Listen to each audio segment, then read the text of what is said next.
Bueno, hola a todos y todas, mi nombre es Paloma López y damos la bienvenida al primer debate de este ciclo constituyente organizado por las distintas carreras de salud. Bueno, el día de hoy tenemos a tres grandes invitados: Javiera Morales del Distrito 28, Rodrigo Poblete del Distrito 17 y Ruggiero Cosi del Distrito 6. Bienvenidos y muchas gracias por haber aceptado esta invitación. Hola, Paloma, gracias. Bueno, hola, Paloma, muchas gracias. Nada. En cuanto al formato del día de hoy, consiste en una presentación por cada uno de los candidatos. Luego se realizarán 3 preguntas a cada uno y tienen un tiempo de 3 minutos para poder responder. Luego se viene una sección de preguntas del público, las cuales serán dirigidas a cada uno, y estas les pueden realizar el público quienes estén viendo a través del chat. Para esto van a tener 2 minutos para poder responder. Además, cada candidato en esta sección tendrá una réplica de 1 minuto y medio para poder responderle a otro candidato, y vamos a finalizar con el cierre donde cada uno tendrá 3 minutos para poder cerrar su idea. Bueno, en cuanto al orden de las palabras, será aleatorio en cada pregunta. Bueno, el día de hoy el tema es descentralización y sistema político. Hace tiempo hay 2 temas fundamentales que han ido tomando cada vez más fuerza. La descentralización, por una parte, donde resulta ser evidente que Chile es un país muy centralista y que hoy en día mucho se repite que Santiago ya no es Chile. No son pocos quienes pretenden ir a la convención para ayudar efectivamente a dar este paso para que las regiones logren una mayor autonomía y donde finalmente uno pueda vivir en cualquier ciudad de Chile de manera plena y con facilidades que muchas veces solo encontramos en Santiago. Por otra parte, también mucho se ha hablado del sistema político en Chile, específicamente del sistema presidencial, y cómo este ha resultado ser o no un determinante a la hora de la crisis social y política actual. A través de este debate buscamos que los candidatos puedan exponer sus posturas en torno a estas temáticas y cómo piensan abordarlas en caso de salir electos. Bueno, ahora vamos a partir con la presentación. Cada candidato tendrá 3 minutos para introducir su exposición con un breve análisis de la situación actual en cuanto a la descentralización y el sistema de gobierno vigente. Y vamos a comenzar con Rodrigo, luego sigue Javiera y terminamos con Ruggiero. Muy bien, muchas gracias. Agradezco la invitación y la generación de estos espacios de conversación, sobre todo de temas que son un poco más densos y donde a lo mejor no están puestas todas las luces o todos los focos de atención por el tecnicismo tal vez de los mismos, y porque son temas que, si bien presentan posturas bien variadas, no desatan las mismas pasiones que desata, por ejemplo, el catálogo de derechos fundamentales. Pero en materia de descentralización, nosotros tenemos una postura, digamos, como candidatura, en el sentido de que esta era una oportunidad histórica donde vamos a tener una convención constitucional integrada mayoritariamente por representantes de regiones. O sea, eso podría abrir la esperanza, digamos, de que el diseño de estas reglas del juego, de que el rediseño constitucional tenga una inspiración regionalista por primera vez en nuestra historia. Ello siempre y cuando las regiones opten por candidaturas regionalistas y propias de sus distritos y no, digamos, a partir de lo que nosotros hemos denominado como turismo electoral. Eso sería desaprovechar una oportunidad histórica. En ese sentido, desde la perspectiva de la descentralización, nosotros asumimos la materia como uno de nuestros compromisos. De hecho, en nuestro segundo compromiso programático o de posturas o de compromisos, digamos, que vamos a defender en el proceso constituyente, entendiendo que Chile lo que demanda es efectivamente entregar poder y facultades de decisión a las regiones para decidir sobre sus proyectos de desarrollo con un grado más aceptable, ¿cierto?, de autonomía, facultades para decidir sobre la inversión pública, ¿ya? Hemos dicho también la necesidad de una ley de rentas regionales, de manera que los gobiernos regionales cuenten con adecuado financiamiento y no solo desde el poder central, sino a partir también de las actividades económicas que se desarrollan en las regiones. Hemos hablado también de la necesidad de establecer en la Constitución el principio de equidad fiscal para el desarrollo regional. Esto es súper claro destacar que la Constitución no va a desarrollar la descentralización. Lo que tiene que hacer es establecer buenas bases para un proceso de descentralización. Nuestra actual Constitución no solamente desarrolla algunas menciones y algunas normas programáticas donde dice la administración del Estado será funcionalmente descentralizada o desconcentrada, o territorialmente descentralizada o desconcentrada. Como que establece una normita así tímida que no entrega mayores orientaciones. Por eso nosotros creemos que en la Constitución deben ir algunas orientaciones, como la equidad fiscal para el desarrollo regional. ¿Qué implica esto? O sea, de partida una nueva ley en materia, una ley de rentas regionales, pero también la existencia de una especie de fondo común regional que vaya contribuyendo, ¿cierto?, de las regiones con más ingresos a aquellas que requieren ciertos apoyos para poder desarrollarse. Bueno, la autonomía de los gobiernos regionales es un imprescindible. La descentralización del poder político, el Fondo de Desarrollo Regional debe tener otra mirada, ¿cierto?, de cara a un Estado descentralizado, no puede seguir con las mismas lógicas. Y en esto nosotros tenemos una postura en materia del número de regiones. Descentralizar el país no implica crear más regiones. Descentralizar el país no implica que cada provincia quiera ser una región.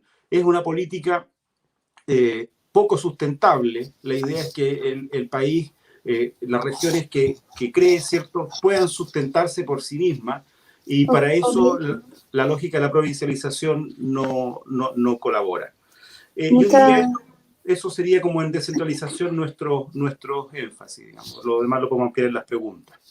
Muchas gracias, Rodrigo. Ahora vamos con Javiera. Muchas gracias. Tengo 3 minutos, ¿no es cierto? Sí, 3 minutos.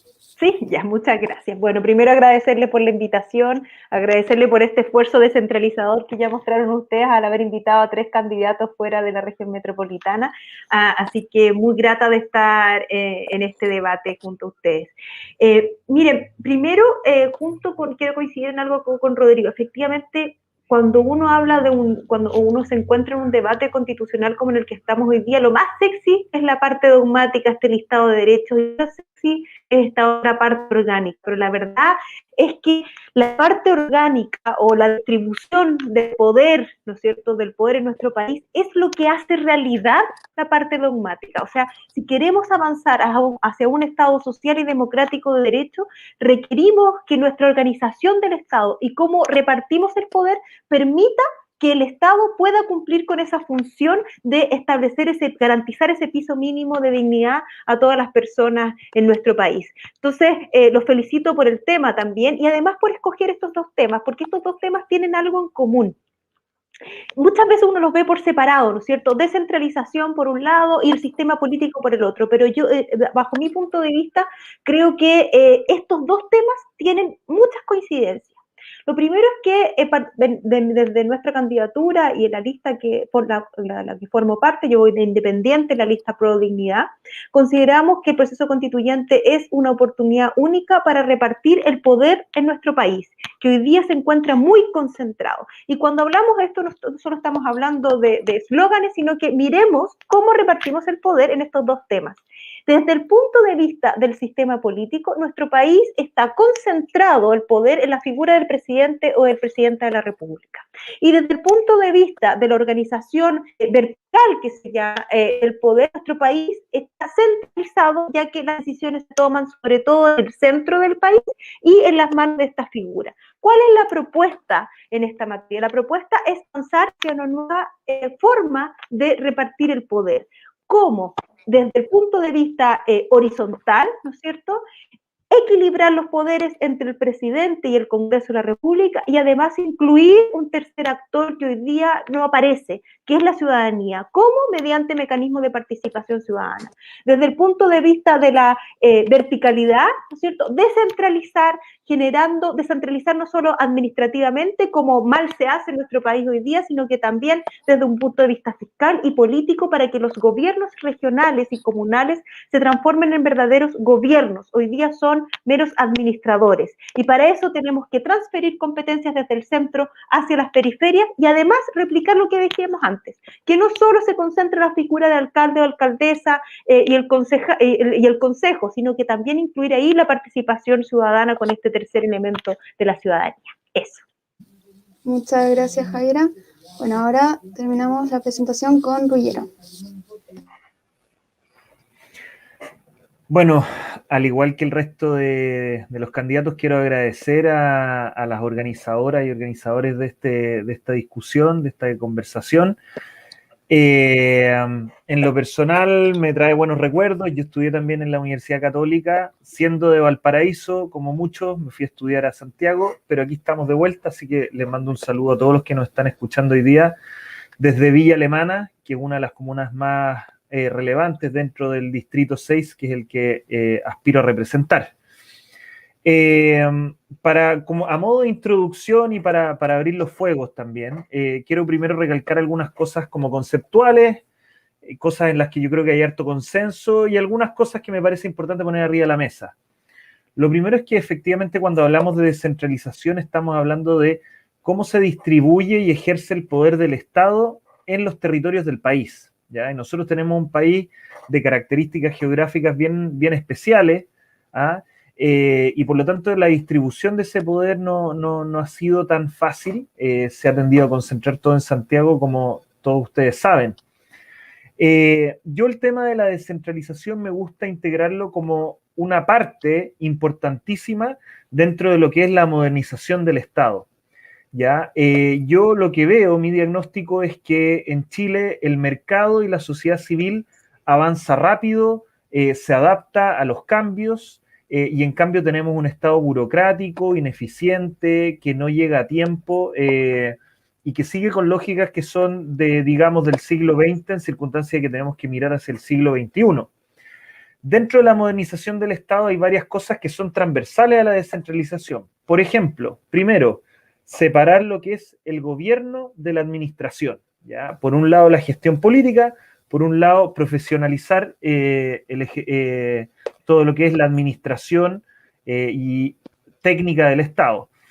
Por otro lado, tenemos también la gestión de la información, ¿ya? Hoy en día en Chile la información está mal distribuida, no está coordinada. Cuando uno veamos ahora en todo lo que es la postulación a bonos en ayuda de pandemia, uno va al registro social de hogares, está desactualizado, no está coordinado con la información del Servicio de Impuesto Interno, en fin, debemos mejorar la gestión de la información. Tenemos que mejorar también la gestión de los recursos.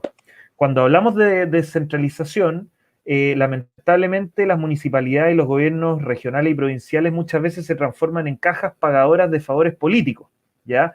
Y hay despilfarro de recursos, hay ineficiencia, mucho operario, y tenemos que mejorar también la gestión de los recursos. Y por último, un tema central, que en Chile es una suerte de tabú, es la gestión del personal del Estado. Y esto también afecta la descentralización, porque para que el Estado se modernice necesitamos una planta de funcionarios meritocrática, por concurso, con evaluaciones de desempeño, que es al final del día la puerta de entrada a lo que es la descentralización, en lo cual podremos profundizar más adelante. Muchas gracias, Ruggiero.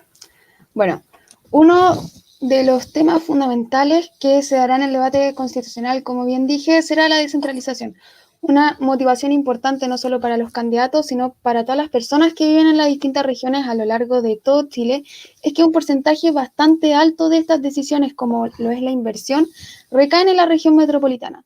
Sin embargo, ¿cuáles creen ustedes que han sido los mayores avances que se han dado en relación a la descentralización en los últimos gobiernos y cuáles son los desafíos para este proceso constituyente y los próximos gobiernos? Vamos a partir con Javiera, luego sigue Ruggiero y finaliza Rodrigo. Muchas gracias. A ver, sin duda que yo creo que cuando uno habla de avances es fácil decir han habido avances. Claro, porque todo lo que poco que se ha avanzado es un avance cuando se mira el punto de partida. El punto de partida es una constitución de 1980 sumamente centralizada, donde solo hasta muy poquito recién vamos a poder elegir a quienes ejercen administración, porque es difícil decir que el gobernador regional va a ejercer verdades facultades de gobierno teniendo el delegado presidencial al lado, ¿no es cierto? Y con todo un proceso que falta para que pueda adquirir ciertas atribuciones en este proceso de transferencia. Entonces, efectivamente, han habido avances como la elección de los futuros gobernadores y gobernadoras, la elección de los consejeros regionales, pero esto siempre se ha hecho de a poquito, siempre ha sido un tremendo esfuerzo lograr cierta descentralización. ¿Y por qué? Porque quienes han adoptado esas decisiones o quienes siempre adoptan esas decisiones en un momentos normales, no digamos, de nuestro país, han sido quienes ejercen ese poder. O sea, para poder quitar esas atribuciones, para poder quitarle la atribución al presidente de la República de elegir a un intendente, obviamente que cuesta muchísimo, ¿no es cierto? Porque es él quien ejerce la atribución. Por eso, desde mi punto de vista, creo que el proceso constituyente actual constituye una oportunidad única, porque quienes vamos a estar ahí en la convención no somos quienes ejercen ese poder o quienes ostenta ese poder hoy día, y va a ser por primera vez, vamos a tener la oportunidad de mirar integralmente, ¿no es cierto?, la distribución del poder en nuestro país y dejar atrás eso, lo que se denomina el peso de la noche, ese centralismo y presidencialismo que nos ha pesado en toda la historia republicana de nuestro país. Así que creo que de alguna manera así respondo a la primera pregunta, y me gustaría también, en los pocos segundos que me queda, hacer un alcance de lo que señalaba antes Ruggiero. Y efectivamente creo que todos compartimos la necesidad de modernizar nuestro Estado y hacerlo más eficiente con las medidas y que eso se requiera, pero creo que esas dicotomías en que el mercado es siempre eficiente y el Estado siempre es deficiente no son tan reales, y que muchas veces hemos visto cómo políticas públicas bien realizadas, como la de hoy día, la entrega de las vacunas, se ha realizado mediante el sistema público de salud, y hay una excelente política pública que yo creo, desde mi punto de vista, que se hubiese realizado bajo las lógicas del mercado habría sido un desastre, porque lo que hubiese ocurrido es que quienes hubiesen tenido mayor poder económico hubiesen podido ir primero a vacunarse y no se hubiese repartido la vacuna bajo un sistema de distribución justo y equilibrado, en el que quienes se pusieron primero en la fila eran quienes eran más vulnerables al virus y no quienes tenían más plata en sus billeteras. Muchas No gracias, sé cómo estuvo Javiera. el tiempo o me quedaba. Perfecto. Ah, ya. Perfecto. Ahora continúa Ruggiero.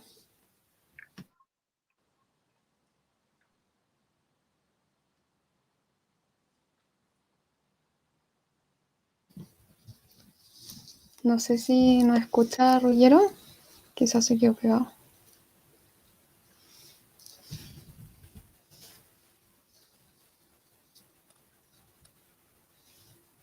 No sé. Dice que no tiene buena... Bueno, podríamos continuar con Rodrigo y después si vuelve... Ah, ahí parece. Bueno, a mí me encanta que al menos se reconozca que ha existido una buena política y conducción en materia de vacunación, pero yo creo que es importante recalcar que si no existieran... ¿Se escucha o no? Sí, sí, ahora sí. Sí, se escucha. ¿Aló? ¿Se escucha ahí o no? Sí. Parece que estoy con un desfase importante.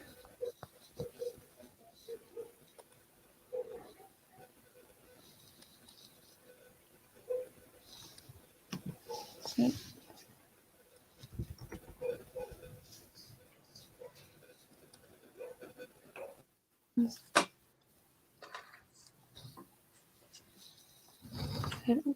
Estamos teniendo problemas técnicos.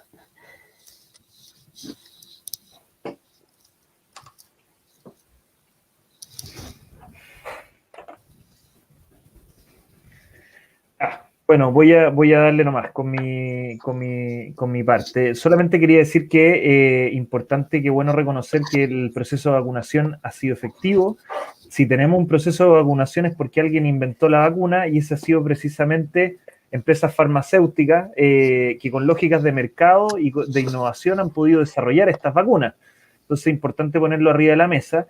y también recalcar algunos defectos del Estado chileno al momento de combatir la pandemia. La trazabilidad, y esto lo saben todos quienes nos escuchan, en Chile es el gran talón de Aquiles, y parte en buena medida porque tenemos un Estado que no es moderno, no hay información, no tenemos suficiente monitoreo de los casos, en fin. La trazabilidad es una tarea pendiente que responde a ese defecto en la modernización del Estado.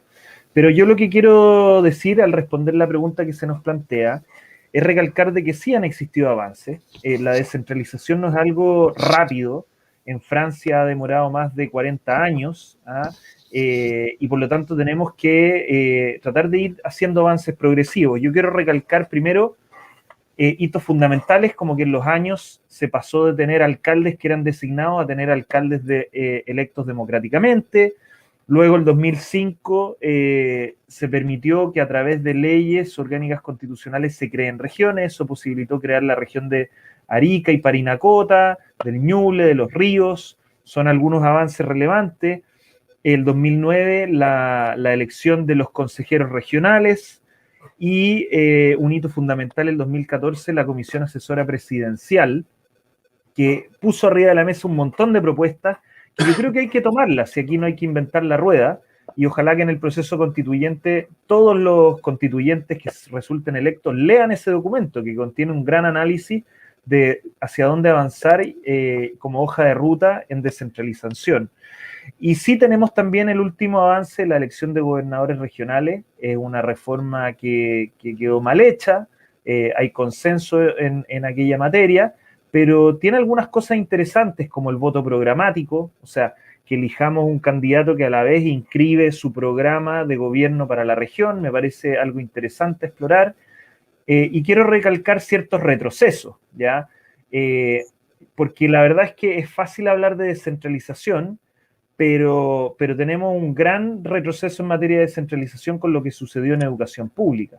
Teníamos una educación descentralizada que era administrada por los municipios, que son quienes están más cerca de la ciudadanía, y por motivos ideológicos de darle más poder al Ministerio de Educación, hoy en día tenemos nuevamente una educación pública centralizada. Para mí eso es un retroceso, y creo que va en la lógica opuesta de lo que necesitamos para el futuro en Chile. Muchas gracias, Ruggiero. Ahora terminamos la pregunta con Rodrigo. Bien, en materia de avance o de la historia de la descentralización, solamente vamos a referir al periodo democrático, porque lo demás es una excepción en el análisis histórico. Y desde el 90 en adelante, la verdad es que han habido, yo diría, tres momentos relevantes. Uno, el año 91, que es cuando se incorpora al artículo 3º de la Constitución, que es el que define la forma de Estado, digamos, se incorpora la idea de que la administración del Estado debe ser descentralizada, ¿ya? Luego está la incorporación del fortalecimiento del proceso de regionalización, que también se incorpora al artículo 3º con la reforma constitucional del año 2005. ¿Ya? Estamos hablando desde el 91 al 2005 en materia constitucional, no por la línea de la creación de regiones u otras alternativas, ¿ya? Pero en el artículo 3º, que es el que define que Chile es un Estado unitario, 91, luego el 2005, y luego podemos hablar de otros momentos que estarían relacionados con la elección de los consejeros regionales, a partir del año 2000, de la promulgación de la ley en el año 2013, y últimamente, ¿cierto?, con la elección de los futuros gobernadores y gobernadoras regionales. Sin embargo, como vemos, los avances en el proceso de descentralización han sido muy espaciados en el tiempo. No hay uno no puede hacer una trazabilidad, una línea de tiempo en el sentido de que esto obedeciera a un itinerario bien pensado, sino que más bien se han ido realizando reformas parciales en la medida que se han conseguido las voluntades políticas para ello. Pero material bibliográfico, estudios y propuestas en materia de descentralización en este país han habido siempre, digamos. Lo que pasa es que hay una voluntad política poco proclive a la regionalización por una cuestión bien sencilla. Este país, desde los albores de su democracia, ha sido administrado por gente que nace, perdón, se cayó algo aquí, que nace, estudia y desarrolla su vida en Santiago. Entonces, la élite de la administración de este país siempre ha tenido y desarrollado su proyecto de vida en Santiago, y si no nace en Santiago, lo termina desarrollando en Santiago. Santiago tiene un poder de atracción muy fuerte sobre las élites. Entonces, si ustedes se preguntan quiénes fueron los principales opositores a la elección de los gobernadores regionales, fueron los senadores, ¿ya? Porque los senadores perdían poder político con la elección de nuevas figuras, además con un caudal de votos muy grande. Entonces, yo diría que los desafíos hacia el futuro, identificando estos como los principales avances, yo no destaco la creación de regiones como avance, yo tengo mis dudas, que la creación de nuevas regiones sea un avance en la descentralización. A mí me parece que eso es solo una forma de distribución administrativa del país, pero no le ha impreso al proceso mayores índices de descentralización. Yo creo que los desafíos hacia el futuro implica que el diseño de gobiernos regionales debe ser una cosa mejor pensada, de una manera más integral, y no estas reformas sueltas como hemos estado haciendo hasta ahora. Ya, gracias, Rodrigo. Les pedimos, por favor, que se mantengan dentro de los tiempos, por respeto también a los otros invitados. Bueno, pasamos ahora a la segunda pregunta. Las regiones tendrán las figuras de gobernador regional, electo democráticamente. Según lo que se ha indicado últimamente, las atribuciones de este radicarán en la administración superior de cada región, que deberá velar por un desarrollo social, cultural y económico de la región que presida. Asimismo, en sus funciones tendrá que coordinar, supervisar y fiscalizar los servicios públicos que dependan de este gobierno regional. ¿Cuál es su opinión con respecto a los nuevos gobernadores regionales?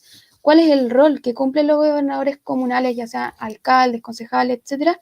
¿Y creen que estas autoridades cuentan con atribuciones necesarias para poder combatir el centralismo? Ahora vamos a partir con Ruggiero, luego sigue Rodrigo y finaliza Javiera.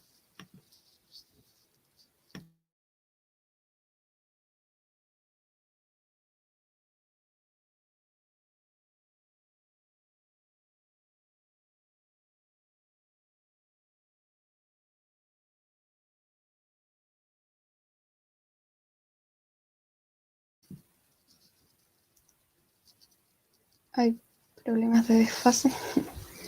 Gracias, Paloma.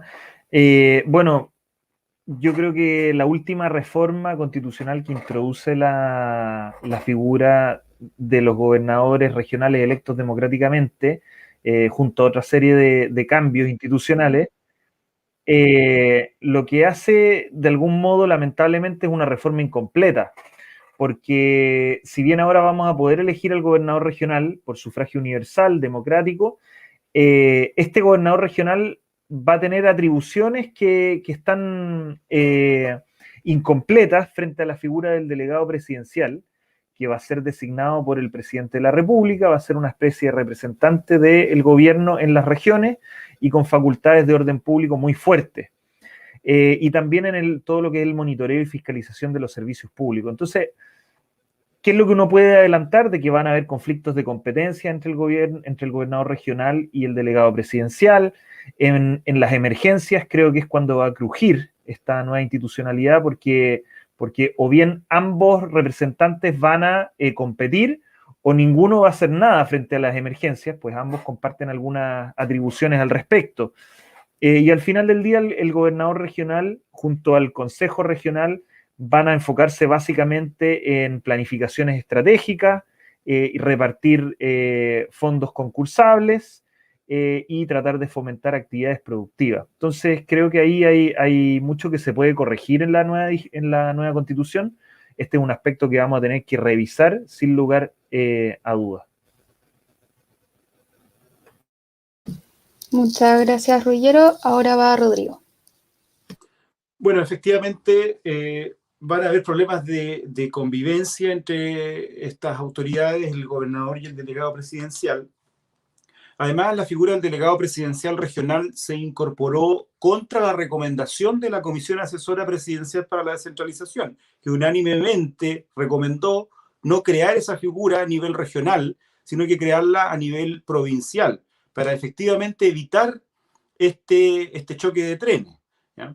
Sin embargo, se creó doble, se creó la regional y la provincial. Vamos a tener delegados presidenciales para todo, en una burocracia innecesaria, además, entendiendo que la idea es que sea un cargo que en el tiempo vaya reduciendo su protagonismo. Pero para ilustrarlo, se estima que los primeros gobernadores regionales en sus primer años al menos van a incidir sobre el 30% del presupuesto regional, en tanto que el delegado presidencial va a incidir sobre el 70% del presupuesto regional. Por lo tanto, ¿dónde se van a tomar las decisiones importantes de las regiones en los primeros años? Van a seguir tomándose en Santiago. Entonces hay que hacerse cargo también de posibles expectativas frustradas sobre este proceso, y yo creo que ahí lo importante es acelerar el proceso de traspaso de competencia y, insisto, con un itinerario, con una carta Gantt que vaya definiendo, bueno, vamos a traspasar estas competencias, luego de tantos años estas competencias, de manera de tener claro más o menos cómo se va a desarrollar el proceso de centralización. Hasta ahora es bastante incierto.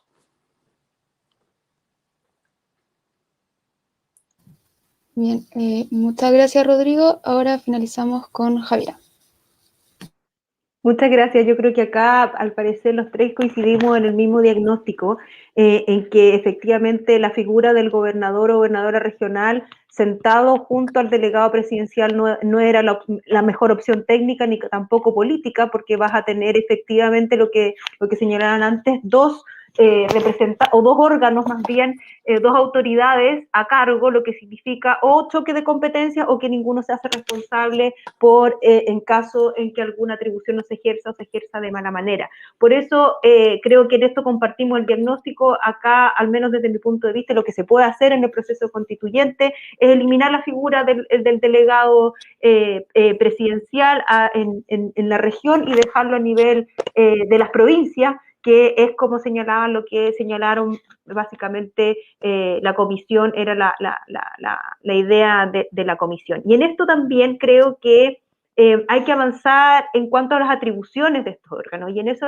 se ha tocado acá un tema muy esencial. En esa comisión también hay toda una parte, si uno lee sus informes, toda una parte en la que no se avanzó, que es la descentralización en términos fiscales. Ahí, si las atribuciones, o más bien las decisiones en cuanto a el gasto público se adoptan en una razón de 80% en el centro del país y un 20% en las regiones. Dentro de ese 20%, ya Rodrigo nos comentaba que existe una distribución ya desequilibrada entre la figura del gobernador y el delegado presidencial. O sea, en esto no hemos avanzado casi nada. Tenemos que avanzar, por tanto, una descentralización también fiscal, o sea, política, para que los gobernadores gobiernen, o el gobierno regional efectivamente gobierne, y además fiscal, para que pueda tomar decisiones, adoptar decisiones en materia de tributos y en materia de gasto público, que hoy día vemos que eso no ocurre. Y eso se tiene que realizar efectivamente, eso se puede realizar ahora en el proceso constituyente, ya que, vuelvo a repetir, este es el momento en que no va a ocurrir lo que habían señalado antes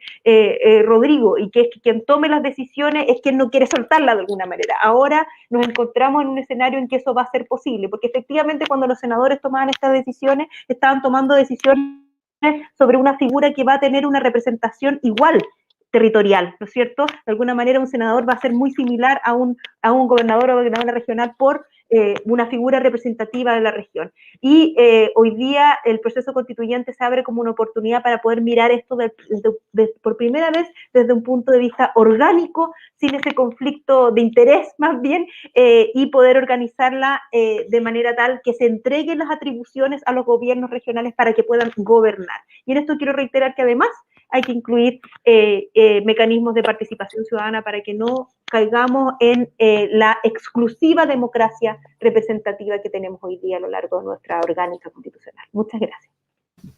Muchas gracias, Javiera. Bueno, ahora pasamos a nuestra tercera pregunta.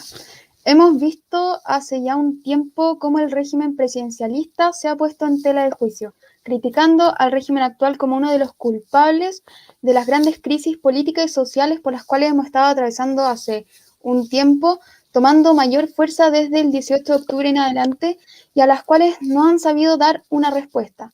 ¿Cuál es el análisis que logran realizar de lo que ha sido el presidencialismo en Chile? ¿Cuál creen ustedes que son los cambios o no que podrían hacerse al sistema? ¿Y creen que estos eventuales cambios logren finalmente dar una respuesta que tanto se necesita en esta sociedad tan fragmentada en la que nos encontramos hoy en día?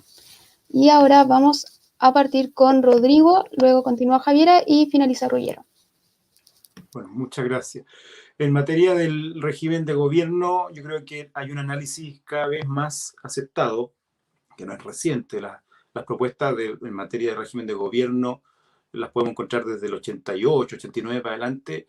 Ya algunos autores, como bueno, Humberto Nogueira, que es el que más trabajó esos temas, ya desarrollaban desde el año 90, digamos, propuestas en materia de un semipresidencialismo para Chile. Porque, ¿cuál era el diagnóstico?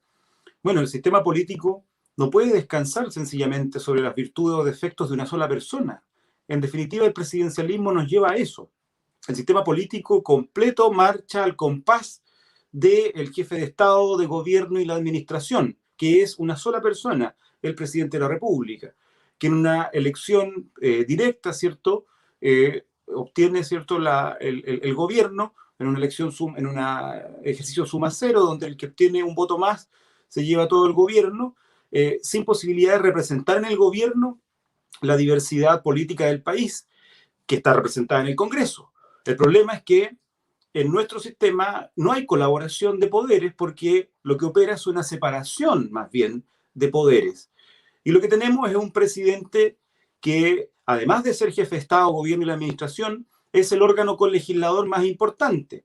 Es el que tiene la iniciativa exclusiva de ley en las materias que importan. Es quien tiene la facultad de determinar la agenda del Congreso a través de la urgencia, además la herramienta del veto y en nuestro sistema el control preventivo de constitucionalidad que también puede ser ejercido a solicitud del presidente.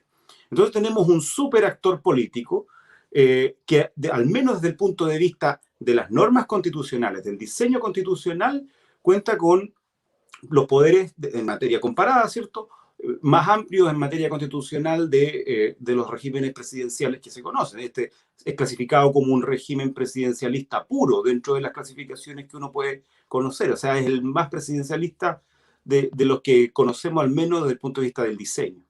Entonces, de esa lógica, nosotros proponemos avanzar en un sistema de gobierno con mayores herramientas de flexibilidad y de colaboración entre los órganos de representación política, que son el Congreso y el Ejecutivo.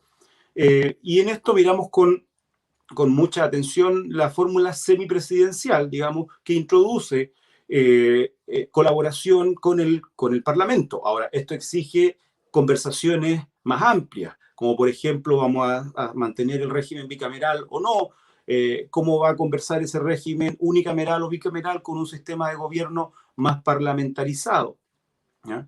Hay que ir viendo entonces qué modelo de gobierno permite una mejor democracia, mejor gobernabilidad, más eficiencia del sistema político y sobre todo una fórmula, ¿cierto?, de encontrar alternativas a los bloqueos. No va a ser raro que en el futuro mantengamos esta lógica de un presidente de un signo y un parlamento con otra mayoría política. Y eso en un sistema presidencialista tiene pocas vías de solución.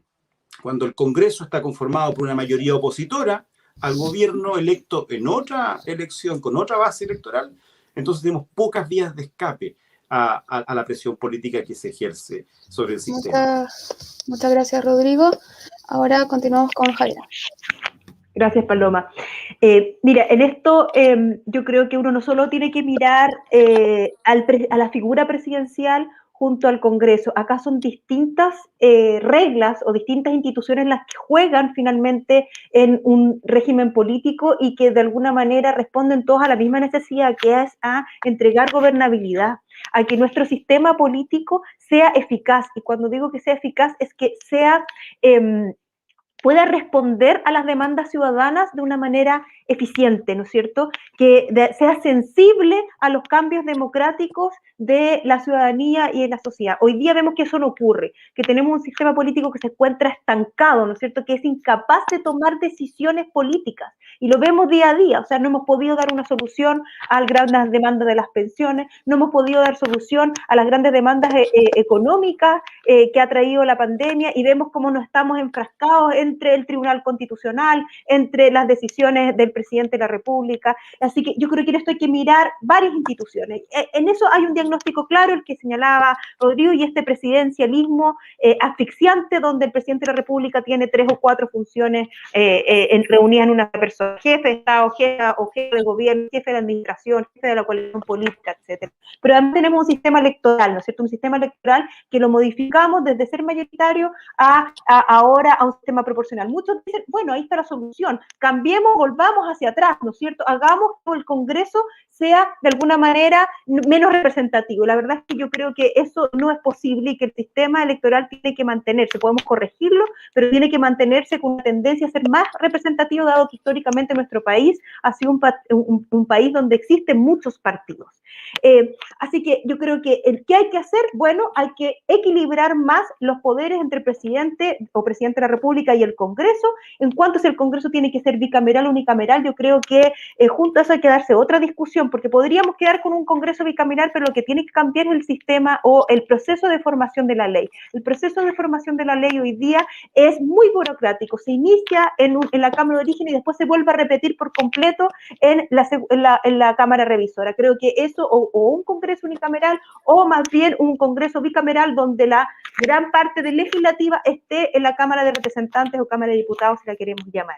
Pero además incluir otro factor adicional que juega en el sistema político, que es el tema del Tribunal Constitucional. Hoy día tenemos un Tribunal Constitucional que tiene una facultad que es la de control preventivo, que ha transformado a este tribunal en una tercera cámara. Y eso se tiene que terminar. Tenemos que tener control constitucional, bajo mi punto de vista, en el Tribunal Constitucional o en la Corte Suprema, como otros países, pero con un control represivo, y eliminar ese control preventivo que inmiscuye, que hace que este tribunal se inmiscuya en las decisiones políticas de nuestros órganos democráticos. Y finalmente, incluir también a la ciudadanía mediante mecanismos como la iniciativa popular de ley, los distintos plebiscitos, mecanismos de democracia directa de América. Muchas gracias.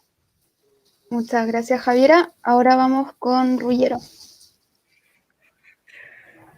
Bueno, yo comparto buena parte del diagnóstico, pero no las soluciones ya que se han planteado hasta ahora, porque efectivamente tenemos un sistema hiperpresidencialista y que creo yo que la solución pasa por moderarlo, quitarle atribuciones al presidente de la República, pasarlas algunas de ellas a otros órganos del Estado, podrán ser algunos órganos autónomos, en otros casos al Congreso Nacional, particularmente en lo que se refiere a la iniciativa legislativa, que debiera estar radicada por excelencia en el Congreso Nacional, y así fortalecer el rol del Poder Legislativo. También hay que darle una asesoría y una oficina técnica al Poder Legislativo que sea idónea, que le permita hacer contraparte presupuestaria y técnica también al Poder Ejecutivo. Pero creo que la solución pasa, como digo yo, por moderar el sistema presidencial y no en transitar a un régimen parlamentario o semipresidencial.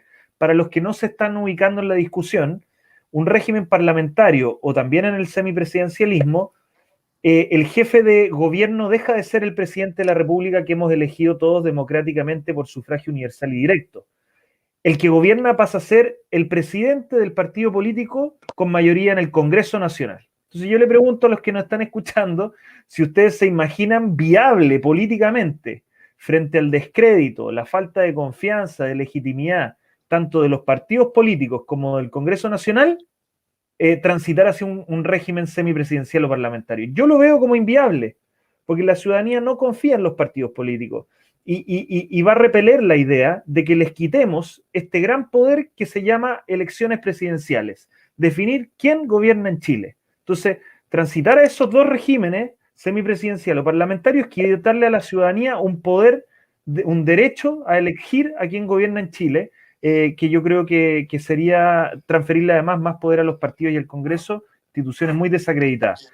Y en cuanto al régimen electoral, yo creo que eso sí hay que revisarlo, porque, a ver, el gran problema que tenemos hoy en día es que el Congreso está fragmentado, la izquierda es incapaz ni siquiera de ponerse de acuerdo en quién va a ser el presidente de la Cámara de Diputados, y queremos pasar a un régimen donde gobierna el Congreso. Yo de verdad lo veo como algo inviable. Y justamente en sistemas donde hay multipartidismo se necesita restringir ya sea los umbrales, o sea, ser más exigentes con quienes acceden a los cupos parlamentarios, por ejemplo, un umbral del 5 o 10% para estar representado en las cámaras, o de frentón, creo yo, evaluar la posibilidad de un sistema mayoritario. Pensemos en los alcaldes. La legitimidad que tienen, en buena medida, no es solo porque atienden las necesidades de la ciudadanía, también porque fueron electos por el 50+1. Entonces creo yo que por ahí tenemos que empezar a sincerar la discusión de qué es lo que realmente queremos y valora la ciudadanía en Chile. Bueno, muchas gracias, Ruggiero. No sé si Javiera quería usar réplica, pero aprovechamos de decir que solamente tienen derecho a una, entonces si la quiere usar ahora o después, para que nos avisen. ¿Ahora? Después. No, después. Ya, después. Ya, perfecto. Bueno, entonces ahora pasamos a las preguntas del público y bueno, por temas de tiempo no va a ser dirigida una para cada uno, sino que va a ser una general que tienen que responder todos. ¿Ya? Alberto nos pregunta en el chat, en el camino a la nueva institucionalidad, ¿es conveniente tener un congreso regional en regiones autónomas? Y va a partir Javiera, luego viene Ruggiero y finaliza Rodrigo. Muchas gracias, Paloma. ¿Cuánto tiempo tenemos para responder esta pregunta? Disculpa. La pregunta del público, 2 minutos. 2 minutos para poder ajustarme. Mira, la verdad es que yo que crear congresos o crear ese nivel de representatividad política en las regiones que de alguna manera nos acercaría mucho más a un Estado de tipo federal, yo lo que quería sería redistribuir las facultades y atribuciones entre la figura más ejecutiva que se presenta en los gobernadores o el alcalde junto a su consejo, de alguna manera para que no sean solo fiscalizadores y órganos que de alguna manera están fiscalizando la función más ejecutiva a nivel regional y comunal, sino que tengan más atribuciones. Creo que eso de alguna forma me ubico más en aquellos que quieren mantener el Estado unitario, pero con mucha más descentralización y autonomía regional que pasar a un Estado federal. Muchas gracias. Ahora responde Ruggiero. Repito la pregunta. En camino a la nueva institucionalidad, ¿es conveniente tener un congreso regional en regiones autónomas? Tienes 2 minutos para responder. Mira, yo creo que lo que tenemos que discutir, primero yo soy partidario de mantener un Congreso bicameral con una Cámara de Diputados que sea la sede deliberativa, política y legislativa por excelencia, y que el Senado pase a ser una Cámara revisora para ciertos temas muy puntuales, reformas constitucionales y cosas por el estilo, leyes de presupuesto, y donde sí discutamos cuál es el criterio de representación de una y otra Cámara. Porque yo creo que efectivamente tiene que haber un criterio de representación territorial, regional, por distritos, con distritos ojalá más chicos para que sea posible de verdad ejercer representación y no ir a las comunas donde hay más electores nomás. Y también una Cámara que tenga un criterio de representación más político a nivel nacional. Creo que esa es la gran discusión de fondo. Pero así como pasar hacia un sistema federal donde haya una constitución, un congreso, un poder legislativo en cada región, yo al menos no soy partidario. Y bueno, antes de que me salga, yo tenía un compromiso, Paloma lo sabe, le quiero pedir 1000 disculpas a todos los que nos escuchan, pero me tengo que desconectar. Ha sido una grata conversación, Javiera y Rodrigo. Creo que hay más puntos de consenso de los que a veces se aparentan y ojalá que nos encontremos después en la convención constituyente. Así que un saludo a todos. No hay problema, gracias, Ruggiero. Bueno, ahora continuamos con Rodrigo. ¿Repito la pregunta? No, yo cortito, no estoy de acuerdo. Ya, No, yo creo que no, es una burocracia innecesaria para el nivel que pueden soportar las regiones, y creo que lo que hay que hacer es dotar a los consejos regionales de facultades para tomar resoluciones con competencia en la región que tengan cierto mayor incidencia, o sea, resoluciones que tengan mayor incidencia que la que tienen hoy. Darle más competencia, no más a ese órgano colegiado que ya existe. Ok, muchas gracias. Bueno, ahora ya finalizando pasamos al cierre, donde cada uno contará con 3 minutos para dar cierre a su idea en el debate. Y vamos a partir con Rodrigo y termina Javier. Bueno, yo reitero los agradecimientos por la invitación a esta conversación.